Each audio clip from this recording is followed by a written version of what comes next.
লেবাননে উদ্বেগ ও উৎকণ্ঠায় দিন কাটছে বাংলাদেশিদের। দেশটির দক্ষিণাঞ্চলে সীমান্তে সশস্ত্র সংগঠন হিজবুল্লাহ ও ইসরায়েলের মধ্যে হামলা পাল্টা হামলায় উত্তেজনা অনেকটা তুঙ্গে। তাই প্রবাসীদের দিন কাটছে চরম অনিশ্চয়তায়।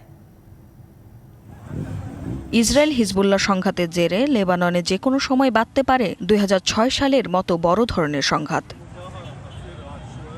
সম্প্রতি বৈরুতের দাহি এলাকায় ইসরায়েলের আক্রমণে হিজবুল্লাহর একজন শীর্ষ কমান্ডার নিহত হওয়ার পরে উত্তেজনা আরও বাড়ছে।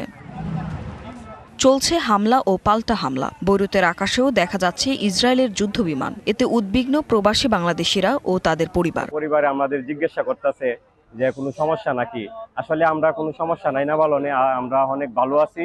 উত্তেজনার কারণে দেশটিতে অবস্থিত বাংলাদেশ দূতাবাসও তাদের অফিস সময়সূচি পরিবর্তন করেছে। 250-টিরও বেশি ডিজাইন অপশন নিয়ে ওয়ালটন স্মার্ট ফ্রিজ, বোঝে আপনার প্রয়োজন।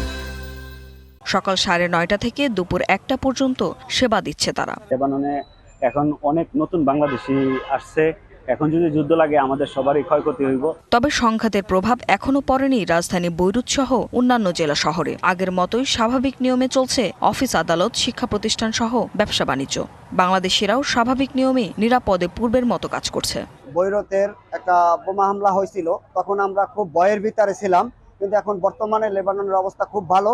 এখন আমাদের ওই রকমের ভয়ভীতি নাই। আমরা কামে আইতাছি, মোটামুটি আমরা ভালো আছি, আগের মতোই স্বাভাবিক আছি। তবে সংঘাত আরও বাড়লে পরিস্থিতি অবনতির আশঙ্কা করছে স্থানীয় অধিবাসী সহ দেশটিতে থাকা লক্ষাধিক বাংলাদেশি।